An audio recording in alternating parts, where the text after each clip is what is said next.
Good morning, ladies and gentlemen. Good morning, good afternoon, good evening, good day, depending on wherever you're joining us from around the world. It's my pleasure indeed to welcome us all once again to yet another edition in the series of the Scale webinars that ACIOE Associates has curated, where we've been discussing and dissecting critical topics, technical topics on advocacy. It's my pleasure. My name is Emmanuel Effiong. I'm the Scale Project Manager here at ACIOE. ACIOE Associates, for those of you who are new, I know a lot of us are returning participants, but for the benefit of those who might be joining us for the first time, ACIOE Associates are resource partners to Palladium International, who are the implementers of the Nigerian Scale Project. Scale is civic advocacy and local engagement. It's an acronym, and the project is curated to strengthen the capacity of CSOs in Nigeria to conduct advocacy. And on component 2, we have focused on strengthening your capacity in areas of advocacy, collaboration, and private sector engagement. It's my pleasure to welcome you to this webinar. Thank you, and I hope that you're really looking forward to learning a lot from this conversation, where we are talking on utilizing the power of storytelling in policy advocacy. We would appreciate and understand and agree with me that when it comes to advocacy, your advocacy is only as powerful as the way you can tell it, as the stories that you can curate and craft around it. And we also understand that the way you put together your story could actually make or mar your partnerships, your networking, and even the actions that you hope to get from your advocacy engagements. So today we are going to be discussing in practical terms the way you need to structure your story, the elements of a good advocacy story, and also would focus on the concept of pitching. You know, sometimes you come up with an idea, this is what I want to do, this is how I want to advocate, but how do you present that idea to a prospective partner? How do you present that idea to a prospective donor? How do you present that idea to the government official or the government entity that you require to make the move and to actually take action to solve your advocacy issue? These are many more we'll be talking about today. We have a wonderful facilitator who is ready to anchor the session. I please encourage you to share this link across your friends, across your networks, every member of your organization, prospective partners. Let's all come together. We want to see the Nigerian civil society curate advocacy stories that are impactful and that lead to action, that persuade, that inform, and that move to action. And so we hope that by the end of our conversation this afternoon, that would be achieved. I have already done a brief overview of the Scale project, but we have people who are the midwives, if you will, of this project, and that is the leadership of the Nigerian Scale Project at Palladium. And so it's only right at this point that I hand over the reins to a representative of the Chief of Party, who is the Advocacy Manager of Scale, Mr. Lazarus Apie, for his opening remarks as he sets the tone for our conversation this afternoon. Thank you for carving out the time from your busy schedule, sir. Over to you and welcome. Thank you, Emmanuel, and thanks to our facilitators and everyone joining. Good morning, good afternoon, good evening from wherever you are joining. For us at Scale, I bring you greetings from the Chief of Party and my advisor, Johanna Elia, who is not able to be with us today. Every of these opportunity for us is an opportunity to learn and to grow. Today's topic is of particular interest to me personally because I know how and how much a good story is capable of changing your fortune, your narrative.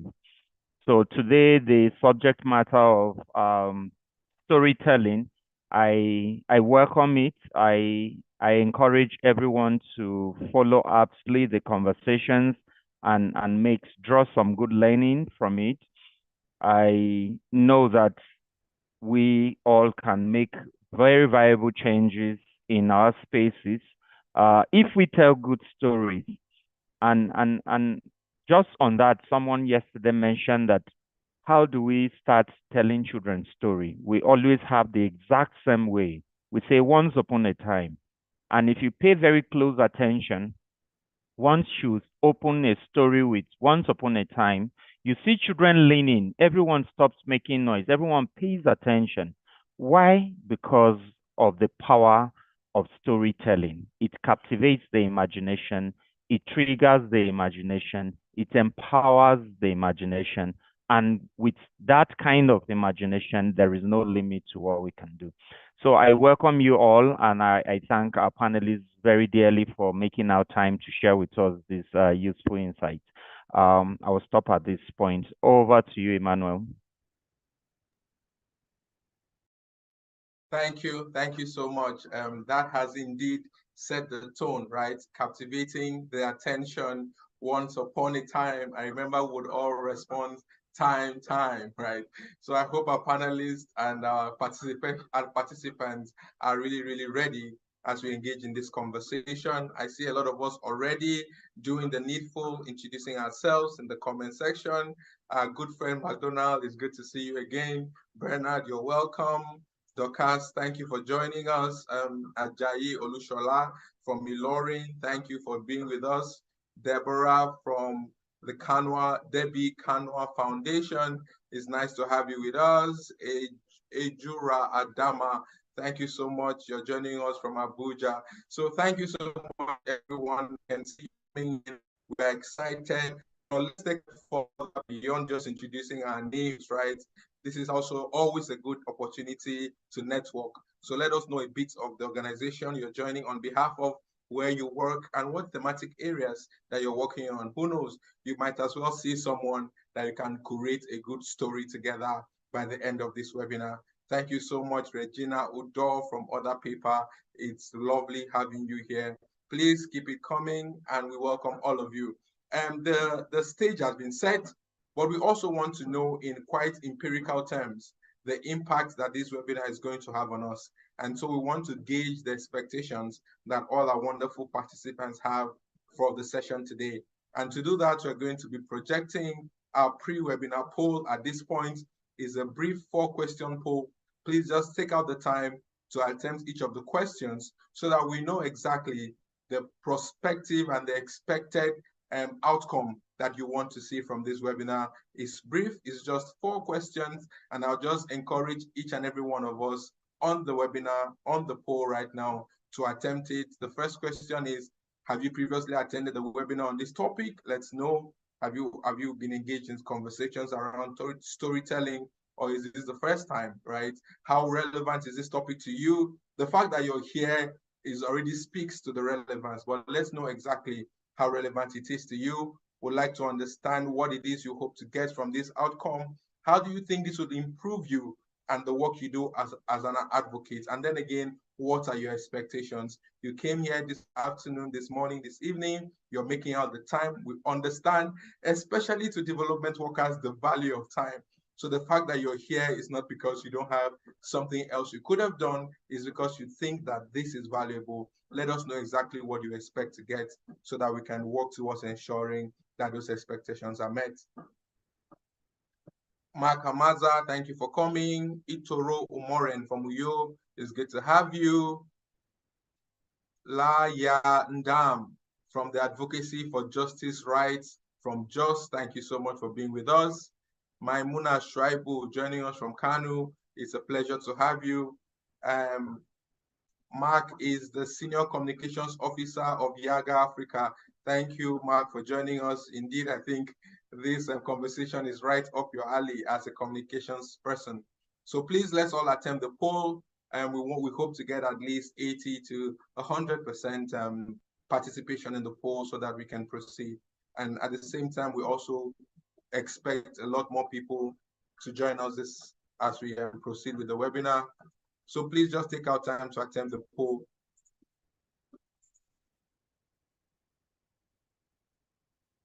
We'll just give a few more minutes because we want to ensure that everyone has voted, everyone has contributed to the poll.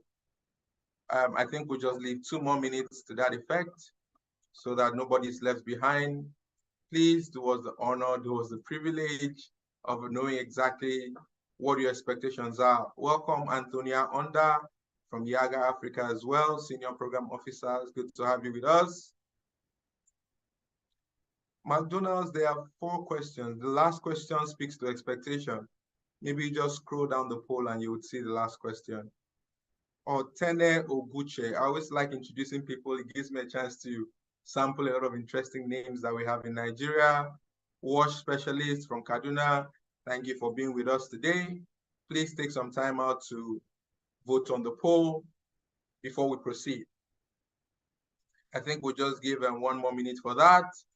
As everybody is, I am eager to hear the once upon a time and go straight into the meat of the matter today. Okay, whilst a few more people are running off the poll, I think it's only proper that we indeed get to the reason why we're gathered here, which is the webinar facilitation on utilizing storytelling for effective policy advocacy. To do justice to this conversation, we have the vastly experienced and highly qualified Mr. Emmanuel Iyokumbo, who would be joining us. He is the head of grants and strategic partnerships at Water Aid Nigeria. And just so we get to know him a bit and whet our appetite for the story that we're about, the storytelling journey that he's about to take us on, I'll just quickly run through his very extensive profile. I joked with him earlier that if I want to go in detail through his profile, we would spend the whole time here. That's the extent of his qualification and experience. So I'll just run through it. So Mr. Emmanuel is a performance knowledge management expert with competence in organizational development, research, advocacy, and bid development. He has over 15 years of professional experience in the development sector and has worked and consulted for local and international organizations on health, economic empowerment, women and youth development, WASH programs, and he developed successful bids worth $8 million in the last 8 years. If I even stop right there, I think I've convinced all of us that he's the right man for the job. If someone secures up to 7 figures in US dollars in bids, then I think he knows a thing or two around drafting a story and getting a bid approved, right? So he has trained in behavioral center design, approach to hygiene programming by the London School of Hygiene and Tropical Medicine, and he exudes high level of competence in design, implementation, evaluation, and communication of sustainable hygiene programs. He's a certified project management professional, and also he has experience in M&E framework, database, and other management competencies. His competencies include program management, knowledge management, R&D, facilitation and training, ICT 4D, team building, project management, bid development and grants management, strategy and policy formulation, as well as communication. I will stop there, although I am really tempted to go further due to the extent of Mr. Emmanuel's profile, but I'll take a step back at this point. And over to you, Mr. Emmanuel, as you do justice to the conversation this afternoon. You're welcome. Thank you very much, Emmanuel, and good morning, good afternoon, everyone. Thanks for joining in. And just like Emmanuel earlier said, and the opening remark by the Chief of Party, story time is here. So I will just simply say story.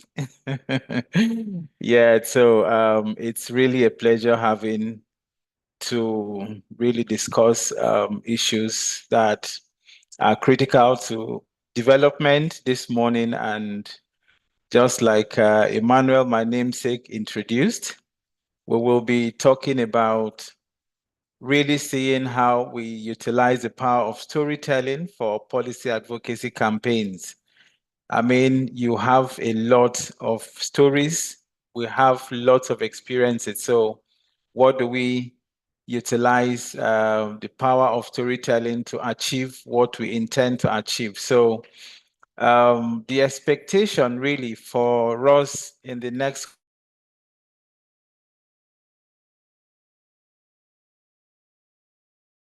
that we engage effectively with you as participants to this webinar and look at what if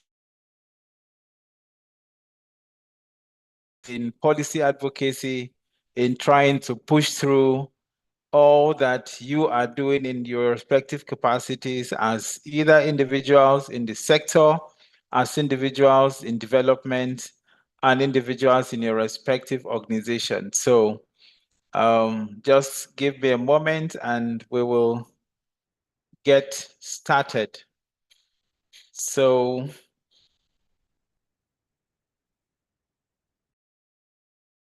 okay. Yeah, so for us, the overall goal for us to meet this afternoon would be to look at the immense potential of storytelling in policy advocacy campaigns that will help us increase the knowledge and provide us the adequate tools that we incorporate storytelling into our advocacy efforts in our respective organizations as individuals who want to take advocacy as core priority in their pursuits to either professional careers or development. So at the end, we will be expecting to see that you are able to explain the concept of storytelling and relate the relevance to policy advocacy campaigns. We would also see how you can demonstrate real world examples of successful policy advocacy campaigns that have harnessed the power of storytelling. I mean, I wouldn't want to preempt what would be coming in the subsequent slides, but you will agree with me that indeed there is power in storytelling that can change things for the better. Emmanuel did mention that there are two ways to this. It either makes or mar the efforts you have into the course you want to attain. And then we want to look at practical tips and tools on how you can really compose compelling stories that drive advocacy efforts. So this is a capacity building session. This is a session that would really give us that opportunity to also interact and engage and ask all the relevant questions that you've really been itching to ask. And then this gives us a platform to network, to share experiences and also collaborate on potential advocacy campaigns that we may have provided or prepared or are preparing to really launch. So storytelling basically is what we would be looking at, and then how is this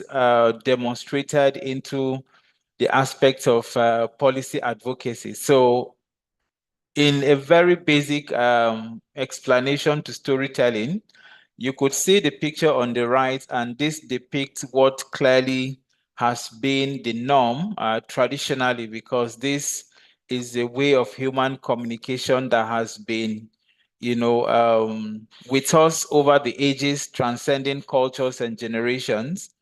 We grew up listening to moonlight stories that are folk tales and, a lot of opportunities. And these are things that are so captivating to the mind and really grabs the attention of all the listeners with that passion and interest that we start having to demonstrate or portray emotions into those stories when they are told. Some definitely we knew were fictitious stories, but some were also real stories. And you could never finish, having that imagination of the power a story that has been told over 10, 20 years ago. This is because storytelling has a unique ability to engage, inspire, and mobilize people to take action.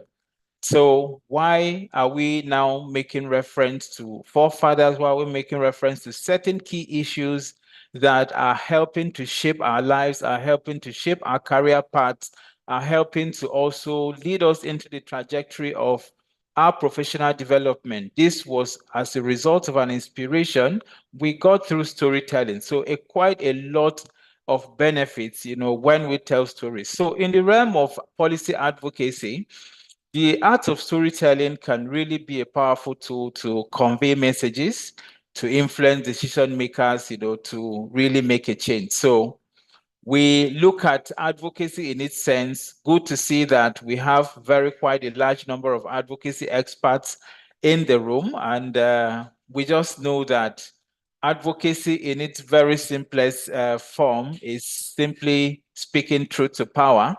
You're trying to take an action that would facilitate change, will also influence decision within the realms of politics, within the realms of economy, within the realms of, the social institution. So all of these things are put together in form of movements and campaigns that are focused particularly to influencing some changes. The changes could be political. Some of these movements are aimed at driving awareness to really provide that sound justification and promote a cause for people to believe at a global level, national, state, or local level, even at the grassroots.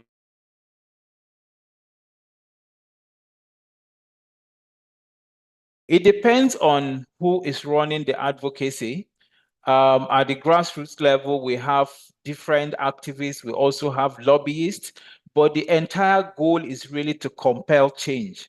That is the bottom line of what we need to establish here within advocacy. So we know that influencing change is quite difficult, but when you develop and deploy a very good advocacy campaign, you will be able to succeed in changing how very specific policies that affect citizens can be influenced or can be changed. And in the following slides, you'll be seeing some of the core examples that have impacted positively, though some negatively in a way, to bring change to authority and to people in power.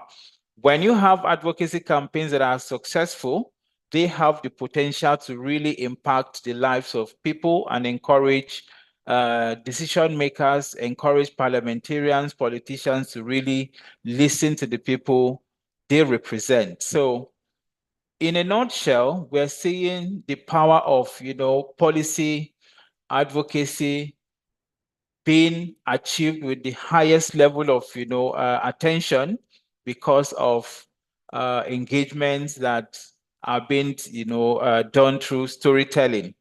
This again would simply let us know that people tell stories in their own different ways. So how did you get to know your story? How did you learn your story? And in all of these things, we'll see the changes that storytelling brings, especially within the facet of policy advocacy. This is going to be a quick one for all of us, and we want to quickly assess the level of your understanding about these 4 hashtags that you're seeing displayed on the screen. Have you seen them before? It's one aspect of the question. What do you know about them? So if you have seen them, I think that is really good. And then how you know about them, you can type them in the chat box for us to know. So the options are on the screen. Just tell us by clicking which of these movements you're familiar with. It will really help us to know how to take that discussion forward. We will have just, is a click that would solve this, and then we'll move forward because of time.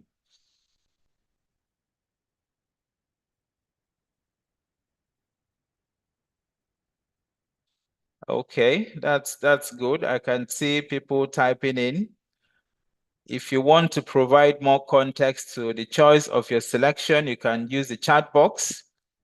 Thank you, Otene Ogucha. You're familiar with all of them. That is good. So we also have like a co-chair, a co-facilitator in the room that would tell us more about some of the hashtags that are displayed on the screen. Thank you, Eni Arikbo. You're familiar with all as well. Olaide, very well. Nkem, thank you, familiar with all. Oh, so this story is getting really interesting. Okay, so this is fine. Oluchi Alphonsus, thank you. Priscilla. Oh, perfect. I'm not familiar with any of them. Memuna Shaibu. Okay, that's good. And we hope that in the next few minutes, you will be familiar. Yes, Sadia is familiar with only 3. Oluwatoyin, thank you. You're familiar with all of them. Great. So Grace Yonana, thank you. Can we have just a show of what the knowledge base is as to what these hashtags are in terms of people participating? Yes, while we wait for the results to be displayed, we look at the very first one. Thanks, Ajayi is familiar with two. So it depends on what hashtag you're familiar with very well. I think we can all see the screen. 53% of participants are more familiar with NSAS hashtag, followed by Black Lives Matter, and then Not Too Young to Run, and then Me Too seems to have the least of interactions and familiarity.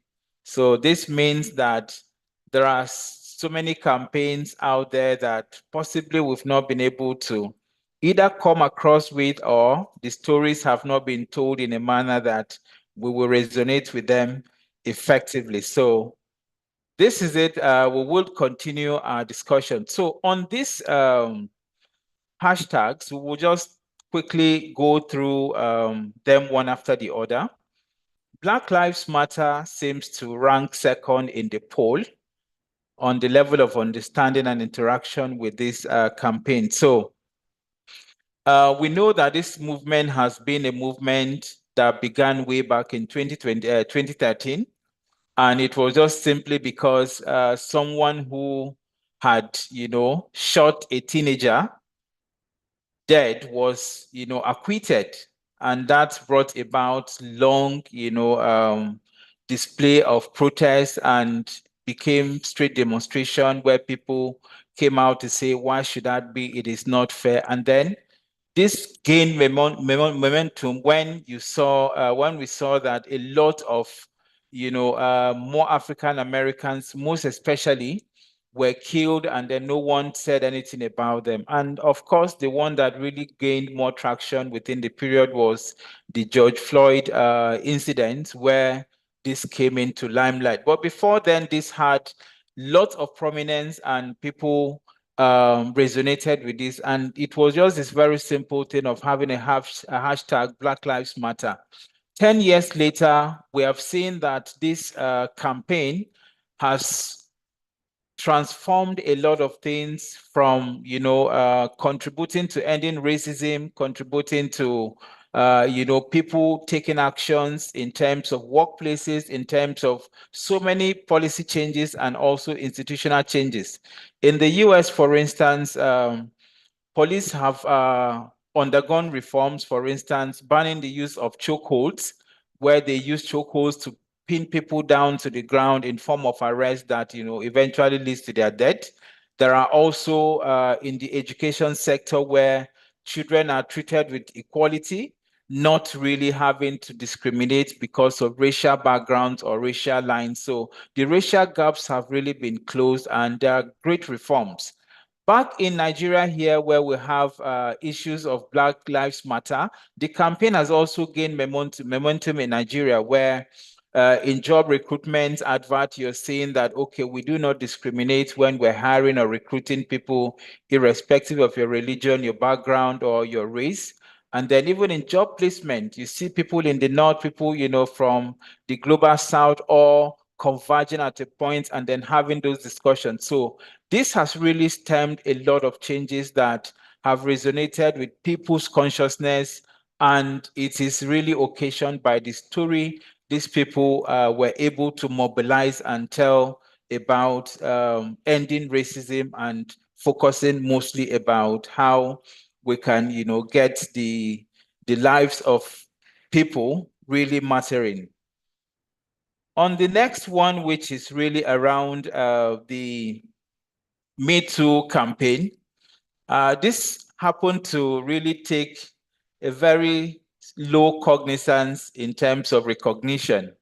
But it is quite interesting that Tarana is an American activist from New York that started the movement. And what really made her start the movement was simply to call the attention on the frequency with which women and girls experience sexual assault and harassment. So this became so visible that she came up with this hashtag that, okay, Me Too, would raise a voice, Me Too, and part of this to give confidence and empower people who were really assaulted, especially young girls and vulnerable women of color, to empathize with them, to know that they are not alone in this. So that was the basis for this. And, 6 years after this actually generated a lot of change. Awareness was created, and within the US, a lot of anti-harassment bills were passed in the parliament. And then you have issues of policy taking into cognizance that people shouldn't be molested. There were sanctions and punitive measures for, offenders of sexual abuse and all of that. So within this time, we've seen that till date, 24 million people participated, in conversations on this Me Too, as compared to, 44 million hashtag interactions that were had with Black Lives Matter.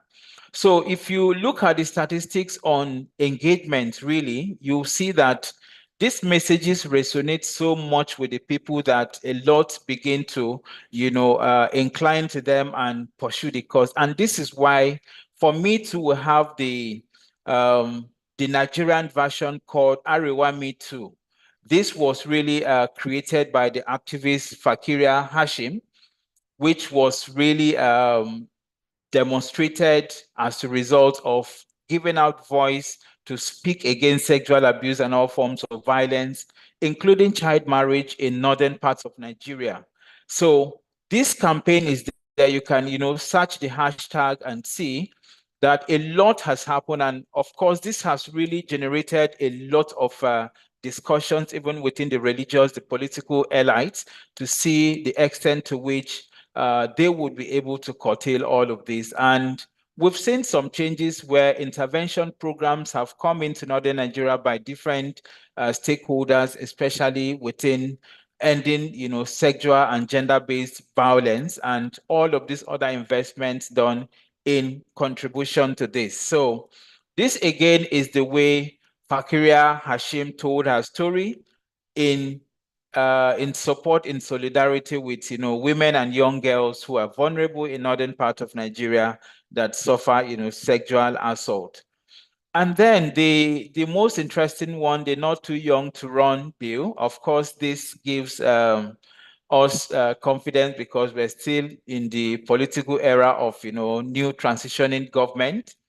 And this was really a call to say that, hey, the rulership and leadership of Nigeria shouldn't be limited to a certain age class alone.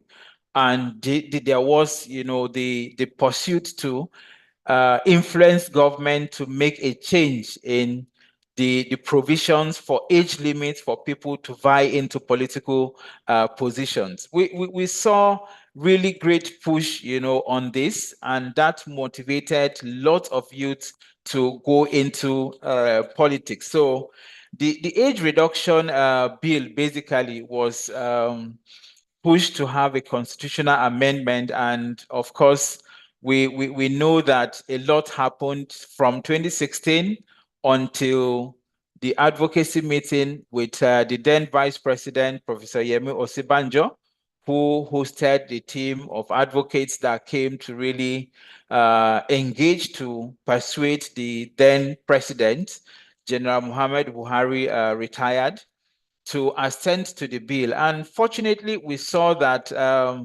that was assented to, and we saw the transformation that happened, that the House of Rep members, from 25 years, you're able to run, and then any office from president, you can run for 30 years. And the social media was actually used as a great tool to drive awareness, to tell the story that young people are there with capacity, with, strength, with the vigor, with expertise to really do what any other person can do literally. So the bill was assented to, and we've seen really great improvement in terms of youth participation in politics, some ascending political offices at this point. And then we also saw how some of the political parties gave waivers to youth who intended to buy forms to, vie for the political offices. And then the last is really around the NSAS protests.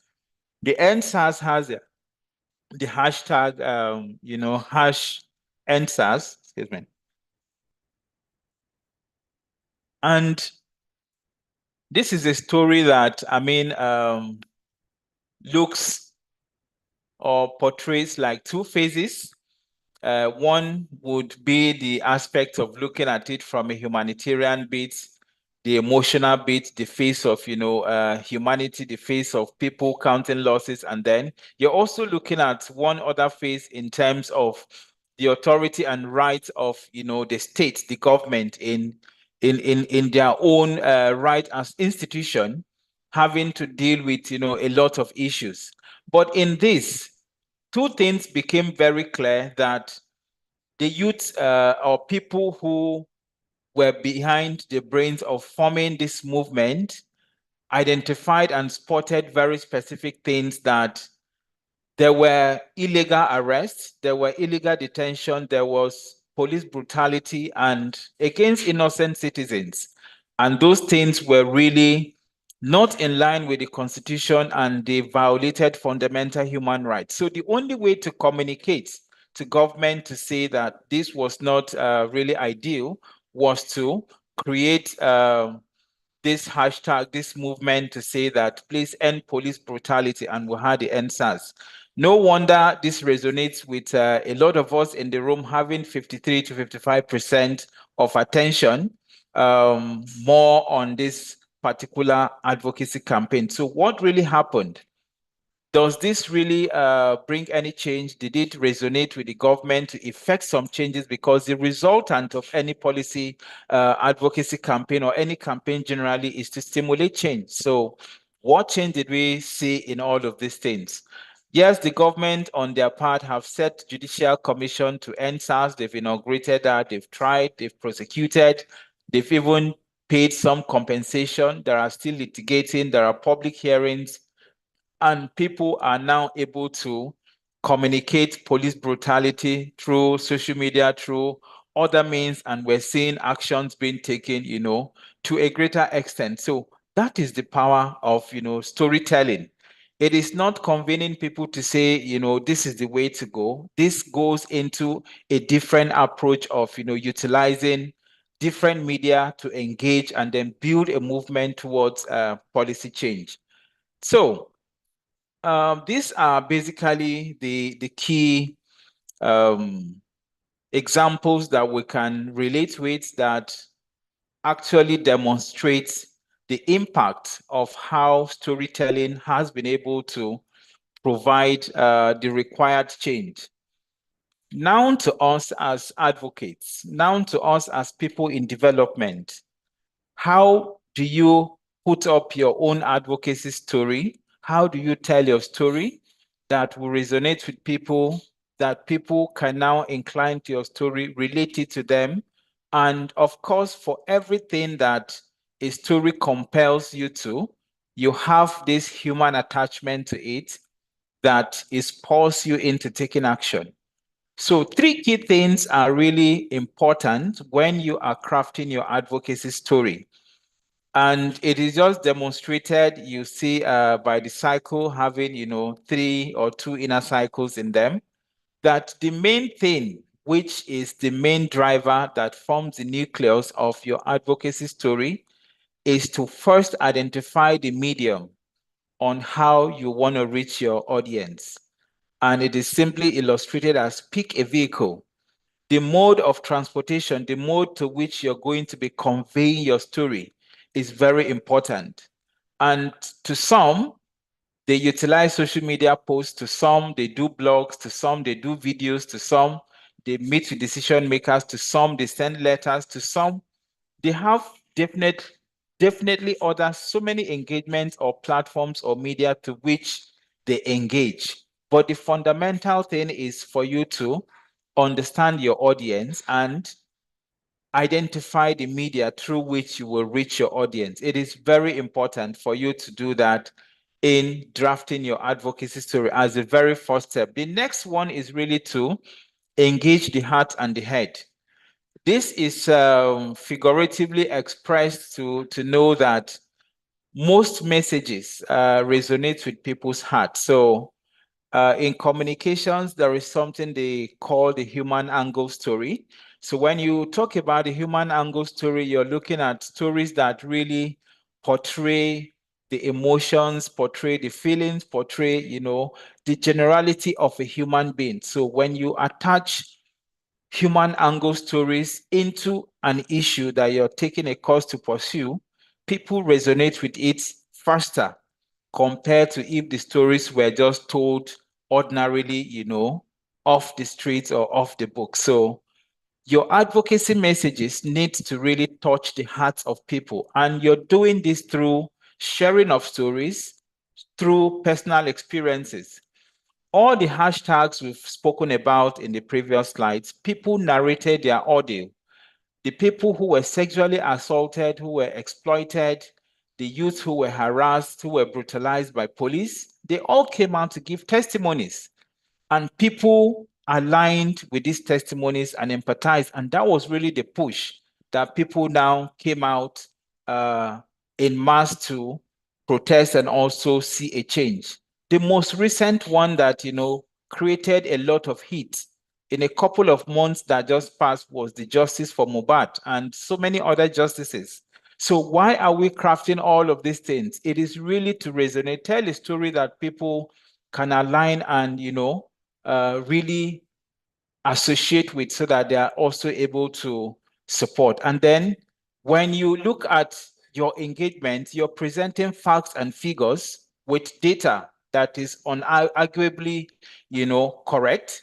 People look at the statistics and are saying, okay, yes, because of the magnitude of this, we will have to, support the campaign. We'll have to really push to have policy change. You want a policy, for instance, changed in enrollment rates for maybe girls or boys in a certain age bracket. All you need to do is, who are you targeting? Is it the Minister for Education? Is it, the Commissioner for Education? Get your data, get your facts. How many children within the age bracket are really out of school, and what are the causes? What keeps them out of school? You put all these figures together, and then you're able to engage in discussion. And through that, you will be able to overcome, to influence policy change. Lastly, there are key ingredients, just like you're preparing your recipe for anything, for soup or for baking. There are very key things you must do to have a rich advocacy story. First is to have a targeted message for your audience. You have identified your audience, you have identified the media through which you want to reach them. So what message will you reach them with? Remember your audience. If you understand your audience very, very well, it shouldn't be something you have to go and be crafting a generic message. Each audience have very specific message. So it is context driven, it is audience driven. What is the issue that you need to describe? Why is it a problem? So in your statement of the problem, you have to be very clear, very articulate in identifying why it is a problem that needs to be solved, present your facts and figures, and then relate real life human examples and stories, just like we spoke about the human angle stories. And then by doing this, you have an appealing emotional connection. Now you're connecting to the heart of people in what you are pursuing in solution to the problem that have been identified. You have to be very simple and concise in your solution profiling. If you're providing an option to whatever campaign you are doing, to whatever story you want to change or you want to tell, provide solutions that are very simple, easily understood, and then straight to the point and not ambiguous. Because when you have too many ambiguities in identifying a particular solution to a problem, it becomes irrelevant, it becomes cloudy, and your audience may lose interest. So you have to be simple, concise in your solution provision. And then you have answers to common questions or challenges. Definitely people will be asking questions. When some of these movements started, a lot of people were asking questions. So what is this Black Lives Matter all about? Why are they even going to say this? So when people had a clear understanding about the objective, the reason for why that became an issue, they needed to really have clarity on what to do. And then you ask very specific things. What action should be taken? Put in the action that you would expect your audience to take. So when you do that, it becomes very easy. And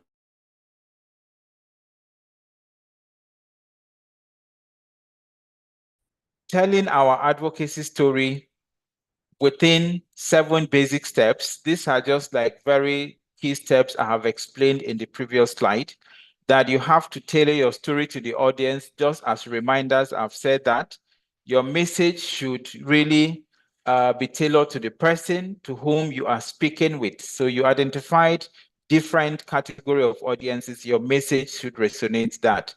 Be authentic, be relatable, be specific and data-driven, be succinct in terms of having very few minutes to communicate your story. A story shouldn't be too long, take too long a time to communicate. A story that is succinct gives you the exact message because you're very spot on, identifying what the problem is, telling what the solutions are, and then calling people to action. And then you get to the point, what message are you driving at? And then you're calling people to action. What are you telling them to do? Why are you telling them? And then what do you want them to accomplish at the end? So people sit together to generate a movement, but the overall thing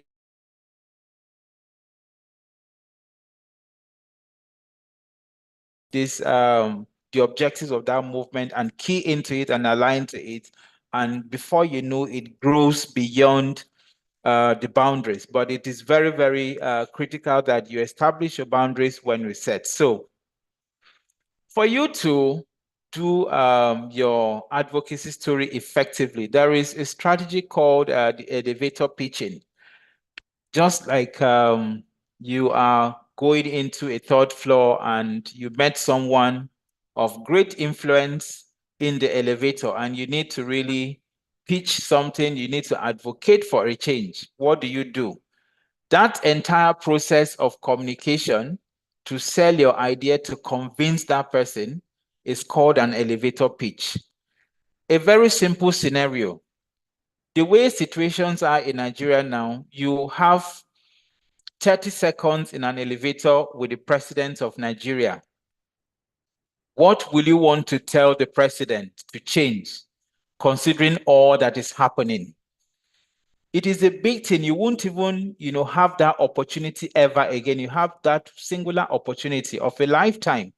So how will you utilize your 30 seconds to deliver a pitch that would bring change to, whatever cause you're pursuing? So they call this an elevator pitch, and it comes with a very simple approach of SWIM. SWIM is an acronym that your pitching should be succinct. It shouldn't be beyond 30 seconds, or it shouldn't be beyond the length of an elevator ride. What if you're going to the 3rd floor and he is going to the 4th floor? You definitely have to exit the elevator. So 30 seconds maximum. You have to rehearse it very well, practice it until it becomes effortless, and it has to be interesting.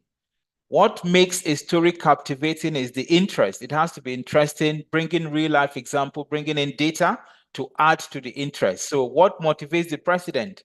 Is he interested in economic data? Is he interested about inflation figures?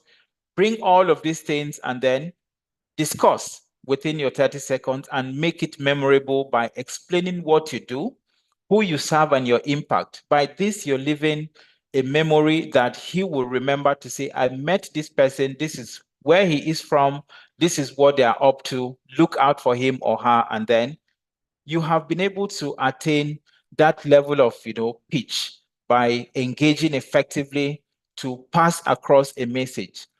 One other key thing you need to know that are very important is you must be the owner of your story. Know your story very, very well. It is your story. Nobody else tells it better than you. So you have to know your story very well. And it is also important that you know your audience, because your audience might receive the story and interpret it in a different way other than what your intentions are. So you understand your audience. What do they know? What category of audience are you targeting? And then choose your boundaries effectively. If you set limits that are above your boundaries, you're simply using your advocacy story to either cause issues or cause trouble, and it will no longer influence positive change, but rather it will bring negative change. So just like Emmanuel mentioned at the intro, storytelling could either make or mar you. So if you follow these steps critically and effectively, delivering that ownership of your story, you will be able to get good positive results in influencing change. So lastly, we've seen a lot of tools and media platforms through which we can deliver our compelling stories that drive advocacy. We are in the tech era and we've gone digital. Everybody is now, on one digital media or the other. You can use digital media to, harness or pull your stories, drive advocacy efforts through that. If your audience, work well with digital social media, all you simply need to do is engage them through that platform and you'll be marveled at what you see. Black Lives Matter as of today had 44 million impressions on Twitter, to tell you the extent to which people really, took over that message. So if we are in an era where people utilize Twitter as a very fast way of communication and you're dealing with population, do your audience mapping, do your assessment, and consider your messaging in that format and it to go. You can use traditional media, the television, the print media on newspaper, the magazines, and then any other one, town criers, whatever it is that you want to. Of course, rallies are important, town hall meetings, you can do case studies, and case studies are really wonderful, tools that we use, not only for advocacy effort, you use them very well for fundraising initiatives as well, for also evaluations, and to really demonstrate results. So all of these things are information products that help you really relay your advocacy messages through the stories you're telling. Documentaries are really helpful. We have so many documentaries out in the media space that reflect different stories people tell, personal stories, institutional stories, educational and all. And then you have other briefs and information products. So storytelling is quite interesting. We cannot really overemphasize the role or the irrelevance of storytelling to policy advocacy campaign. And I really wish that we had really more time to continue telling this story as we are doing this afternoon, but I think it's time we'll have to stop here. Thank you very much for your participation, and the engagement in the chat box has really been wonderful. So thank you, and I hand you over to the moderator.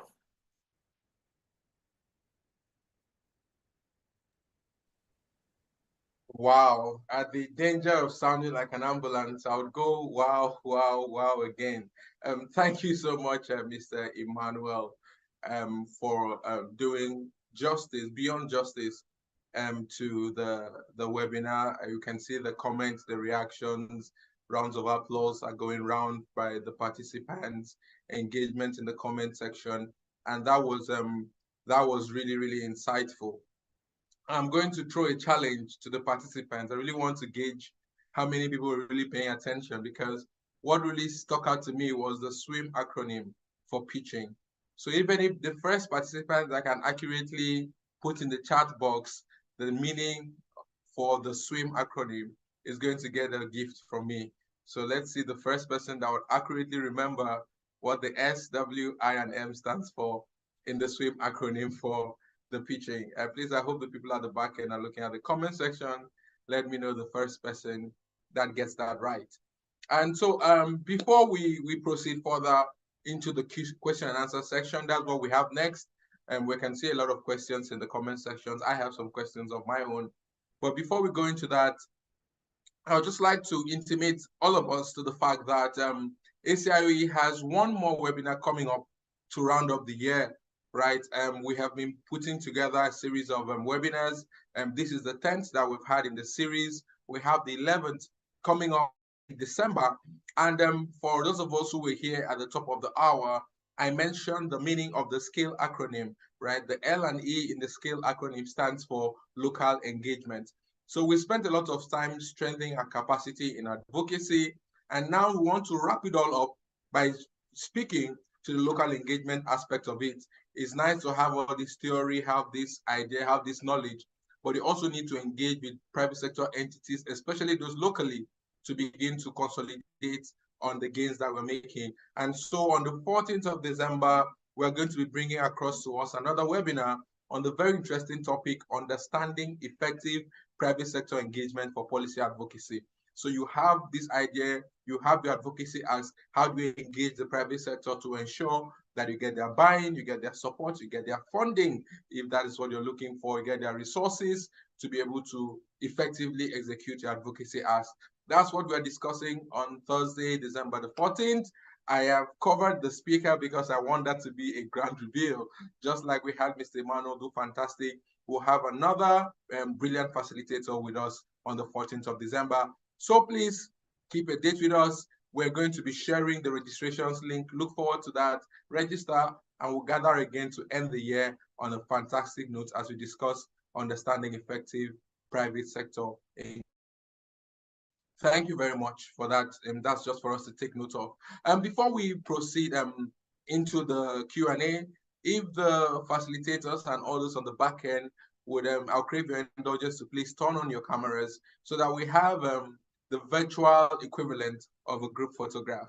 So if we can just have that briefly, please just turn on your videos if you're available, so that we all come up and have a group photograph, all the panelists, all our speakers for today. Thank you so much. All right, I think Mr. Lars had to drop off for another meeting, so we'll just assume that he's somewhere in between us here.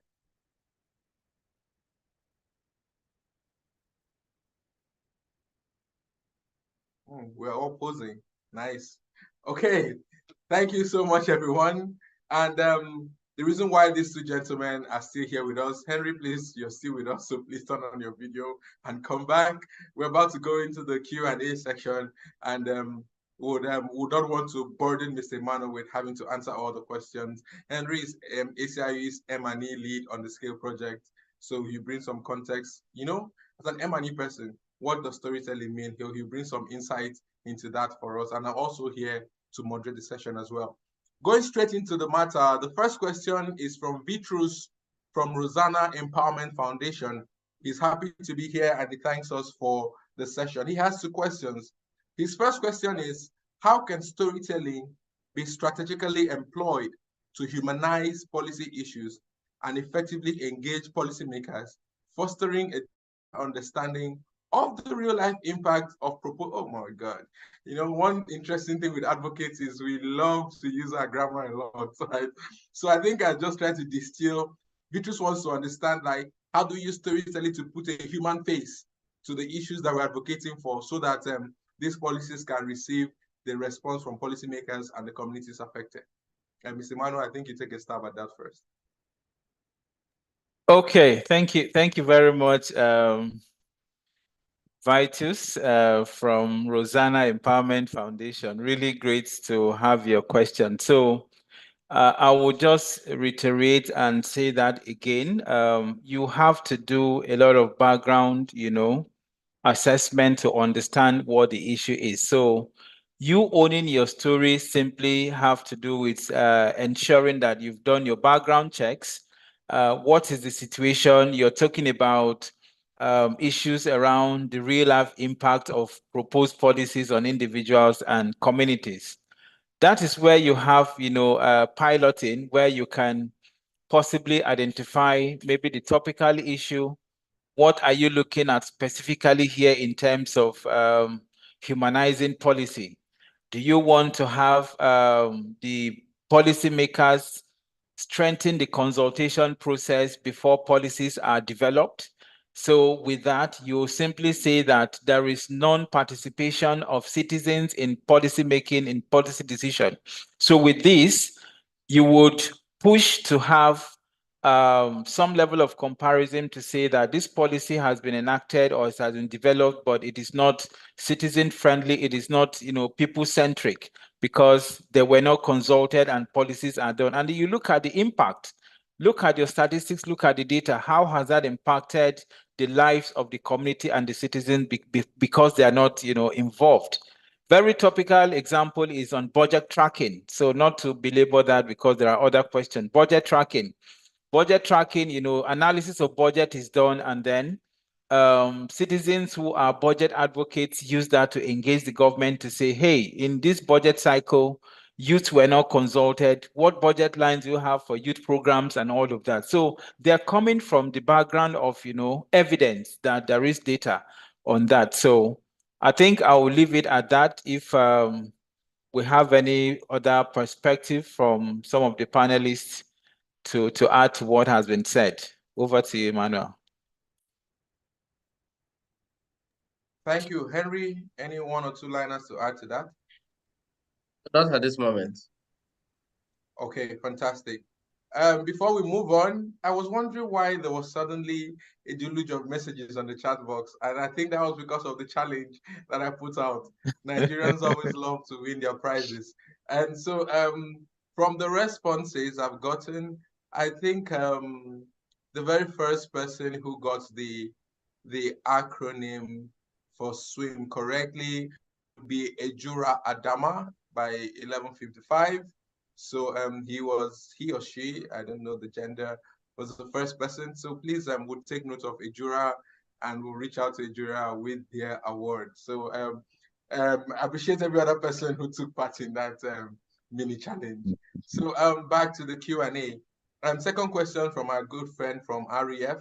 In the context of policy advocacy campaigns, what key elements or storytelling techniques have proven most impactful in capturing the attention of diverse audiences and inspiring them to actively support and champion the advocated policies? So what techniques or what elements in your experience, both Henry and Emmanuel, I think we can both attempt this, have proven that that has led to the most results? I know we spoke a lot about elements today, but which two from experience have been the most impactful? Yeah, so I think I can go, and then Harry can also come in from the M&E perspective. So just a very simple analogy on the interactions with the hashtags we referenced earlier on. You saw that Black Lives Matter seemed to have, the highest number of interactions, social media interaction, particularly Twitter. And it is because possibly the people who are inclined to the campaign were more of, the youthful age who are users of social media and Twitter users more. So it was captivating to have that hashtag, and drop it on Twitter. And it's really got busted into everybody aligning to it, resonating with it and sharing. So one critical thing to know is that no one size fits all in terms of, the best technique that is deployed. What you should consider is, if you understand your audience and you look at your story, two key determinants that you should understand clearly that underpins whatever technique you're doing is your audience and the media. Remember the vehicle you're using, the media, and then the audience. So those two key things are critical. And they are different based on context, based on the nature of advocacy, based on the audience. So maybe, Henry, you can also add in to that. Okay, thank you, Emmanuel. The Emmanuels. I think that the issue of what many people may consider in economics as costs and benefits will come to play here, and the issue of reputation as well. So if I take the story you are reflecting on, Emmanuel, the issue of costs to the stakeholders is essential. And for those of us who want to pitch our stories, we must be looking at the costs from a broad-based approach. Cost in the sense of So let's take, for instance, the NSAS situation in Nigeria. There are lots of stakeholders involved in a decision that hovered around what was required to respond to NSAS. So there was cost to every party involved. So in the sense of government, towards the government, there's a huge cost in the sense that our government stood to lose a lot of things. So if NSAS had moved beyond control, there was some sense of threat to those who were in power that, oh, look, these people may take over our space, we may lose legitimacy and all that. So there was that cost. In some sense, you may look at it as some kind of scandal. So the fear that was instilled in the stakeholders that, look, something is going to happen if we don't take action, forced some kind of response from the side of government.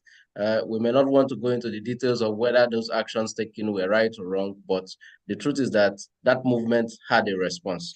And that response came as a result of the fact that there was some level of cost staring at them at the face, okay? And this cost could come even in some sense of a positive direction. So that's why I said cost or benefits. So for some other stakeholders, they could see that, oh, there is something in it for me. There's something I can gain if I took action based on what I'm seeing in the media. So while you pitch your stories, while you engage the audience, whichever way, whether it's very subtle, whether it's very direct, that you're engaging any set of stakeholders, you must consider the angles that project certain costs or benefits to them. Then there's the issue of reputation. Take for instance, some persons go on what you may call strategic litigation. So you just go to court to go and make a case. You are not expecting that anybody is going to pay you for the case you have gone, but you see a judgment has been made, and that judgment is circulated all over the papers. And people are hearing that, oh, a court of competent jurisdiction made a pronouncement on so issue. The stakeholders that are affected by such kind of pronouncements are forced to begin to take actions because their reputations are on the line, knowing that a certain judgment has been given. So those are the kind of sensitive elements we can decide to pay attention to when we engage with stories or whatever advocacy efforts we are making. Thank you so much, Henry. That was quite enlightening to consider the cost dynamics in that regard. Okay, another question from Olaoluwa Ademola.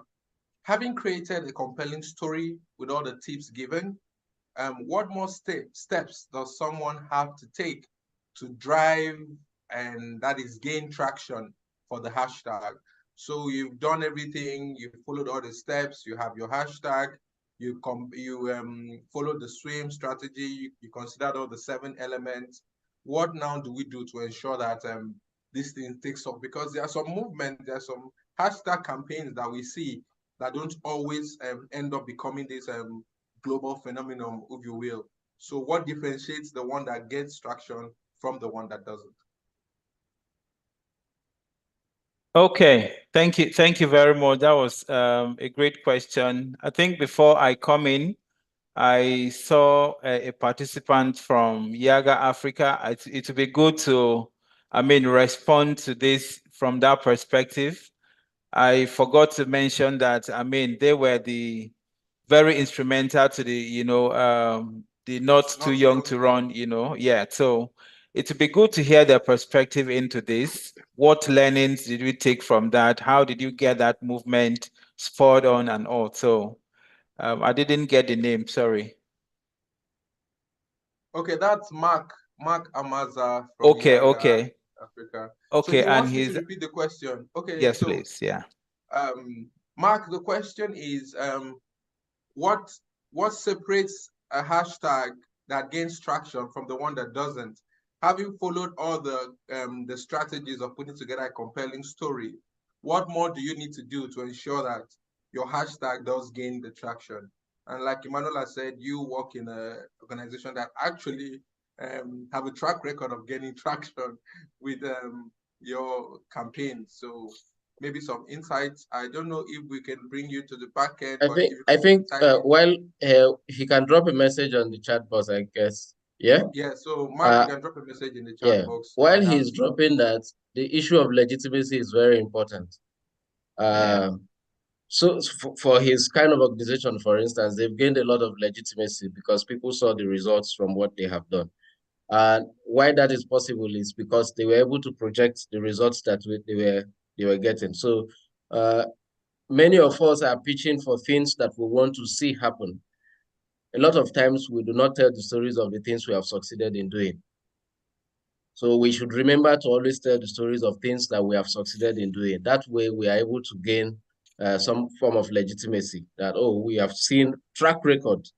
So the stories of our track records, no matter how little they are essential, you know. And the issue of interest. We many times, some of the things that people are driving at do not necessarily gain the interest of the audience. And Emmanuel has spoken extensively about understanding the audience. So who are the people you want to engage? So the medium with which you're engaging these people must be such a medium that the audience you want to stimulate are actually present within that space where you are using you're pursuing your campaign. So you may not want to engage with people on the issue of not too young to run, and you are going to newspapers, for instance, alone, because you know that most of the young people are within the Twitter space, social media space. So you see that that becomes a more relevant tool to use, you know. Then the point about the method, how are these campaigns, how are these stories captured? The method in which the stories are organized makes a lot of sense. The issue of the human angle, people relate with things. So let me give you an instance. The emotions that came up very recently about the Mohbad's death did not come up because everybody loved Mohbad. It came up because people felt that there was something fundamental. A human life has been affected. The way the story has been told as though, oh, it can happen to every other person. Some kind of fear got into other people to say. So there's the emotion that has been welled up in many people, and some just got involved. They didn't know so much about the individual in question, but they felt the emotion, the emotional connection that, oh, somebody's life has been affected. This, whether the stories that have been told were true or false, a lot of people joined in the campaign to create more awareness for justice, towards justice for Mohbad. So I think that emotions are very sensitive issues, and it's something we can explore positively to drive stories as well. Thank you, Henry. Yeah. Just to summarize, so build credibility so that people actually have a need to believe in what you're pushing. And then I think Mr. Emmanuel summarized it during his presentation, speak to the head as well as the heart, right? That takes care of the emotional angle. Emmanuel, we have a response from Mark. Should I read that before you give your Okay, talk? yes, yeah. Okay. And so, but before Mark, our good friend, I think because he won an award, he or she, I think I'd like to know your gender, Jura, so that I know whether you're he or she. I guess the award encouraged our good friend to respond and be more participatory. So the hashtags were successful. There's a Jura's thoughts because it resonated with a lot of people. For instance, the Me Too, it started from Hollywood and gave the ordinary people a voice. So make your hashtag relatable, just like Henry has said. Let people see themselves in it, and they will obviously help you to push. From Mark Amaza from Yaga. So in our experience at Yaga, the hashtag should be memorable and encapsulates the essence of the campaign. For example, the hashtag not too young to run is catchy enough to remember, and it makes it easy to build on it, to talk about the advocacy and what it intended to change. This also applies to all the other hashtags that we used in the poll earlier. Me Too, Black Lives Matter, NSAS. They have to be short, catchy, memorable, and a great way to leverage on it to push campaign. I think that beautifully summarizes it. So make it catchy, then make it one that when someone listens to, they can build on it. Okay, not too young to run. To where? Is it Olympics, right? And then you can talk, right? Me Too. What happened to you, right? NSAS, why, right? Black Lives Matter. In what Yeah. extent? So let it be something that people are interested in having questions that you can build on the advocacy message. Mr. Emmanuel, you can go. Yeah, I mean, mine is just to summarize and affirm all that has been said. So remember the word succinct. It has to be really straight to the point, really catchy, punchy, and something people can really follow through, you know, to identify a cause with. So it has all been said. Thank you so much, Ejura and Mark. It's really helpful to have your contributions. Yes, please. Oh, thank you. So Ejura is female. Oh, fantastic. Of course, the women always win all the prizes. Not surprised there. So Ejura had one more thought. So she says, Black Lives Matter, for instance, resonated with every Black person everywhere because someone has in one way experienced racism. So if your campaign does not resonate with a lot of people, we had to have it be successful. I do say that I think in the series that we've done, this has been one of the most engaging and participatory webinars as far as participants' contribution goes. So thank you so much, everyone. Abraham and Beatrice, I'm sorry we cannot really repeat. We don't want to keep our panelists more than we should, but the recordings as well as the slides will be shared with everyone via the emails that you used to register. So if you're here and you didn't register for the webinar, maybe you just got the link, you just got the passcode and joined, please drop your email right now in the comment section so that we'll take note of it and include it in the mailing list when we are sharing the slides, the recordings and other, as well as the registration for the webinar that I advertised earlier. At this point, I think we've taken all the questions we have. Thank you so much, Mr. Emmanuel. Thank you so much, Henry. I mean, we're always here together. Thank you for your time. And thank you, participants, for staying with us so long. I can see from your reactions, from the comments, that this has been really impactful. But as we said, we are empirical people on the project. We'd like to know exactly to what extent that this webinar has added new learnings to you. So please, before you leave, give us a few minutes of your time to attempt this post-webinar poll that is going to be projected right now. Please, it's just a short 6-question poll. You've stayed with us so far this past hour, almost and a half. We appreciate your time. We know it wasn't wasted, but let us know exactly how valuable the session was for you. What was new in the webinar, right? I know some of the things that we shared, you probably heard of it before, but what was new? The things that were new, how exactly are they going to impact your work? What did you think about our speaker? Please kindly rate his knowledge of the topic. I'll rate him 100 if I do say so myself, but would like to also see what the ratings are from the participants. What is your experience on the webinar? We've tried to manage time appropriately. Then also tell us again how you heard about the webinar. And if you have any recommendations for us going forward, again, it's a project that is a learning project. So even we as resource partners, we are learning on the project. So is there a topic that you feel we should talk about in upcoming series? Is there something you think we can do better? Is there something you think we're doing well, but we should continue doing it? Please let us know in the recommendations, and so that we understand that we are indeed meeting the target and the mandate of the project, which is improving the capacity of the larger civil society in Nigeria. Please don't forget to drop your email addresses in the chat box, especially if you're not sure that you registered, so you don't miss out on getting both the recordings and the slides. I'll give us, I think, a couple more minutes to attempt the poll. Please do take out time to do that. Please do take out a few minutes of your time to do that. Thank you so much. Thank you so much. Thank you for staying with us so far on this beautiful Thursday morning, afternoon, or evening, wherever it is you are joining us from. All right. For those of us, I mean, all of us can see at my back there is ACIOE Associates, the curators of this this webinar. ACIOE are resource partners on the Nigerian Scale project. And so it's only right that we have a representative of the firm's leadership come and share some closing remarks with us before we depart. So I would like to invite the Legal, Public Policy, and Government Relations team lead at ACIOE, Ms. Ona Peters, to do the closing remarks on behalf of the managing partner. Good afternoon. It has indeed been a very, very interesting time. Thank you, Mr. Emmanuel Yokumbo. You actually used storytelling to display and show us how to do advocacy. At the end of this session, I will say that you adequately and completely displayed and showed us everything we need to know about advocacy.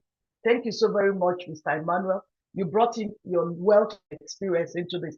Key things I could not, I took away from your speech and your presentation. Good advocacy will influence and stimulate change. Any advocacy that doesn't do that has fallen short of what we intend to do. And then your acronym, the SWIM, thank you so very much. And even as you are x-rayed the various advocacies that resonated with the people. So let's keep in mind, even as you do our advocacy, to keep it succinct, well rehearsed, interesting, and memorable, and then let it talk to the heart. Thank you very much for all the people that took out time to participate in this webinar. And I know that we all gained a lot from what Mr. Emmanuel taught us. Emmanuel Effiong, thank you so very much for always being a very good anchor. We thank Palladium for making all this possible. Thank you once again for joining us, and we hope you will join us for the next advocacy, and then also invite others. Even I'm sure you enjoyed it. Thank you. Have a great day. We won't take any more of your time. And on behalf of ACIOE, we wish to say thank you very much. Have a great day. Bye.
you.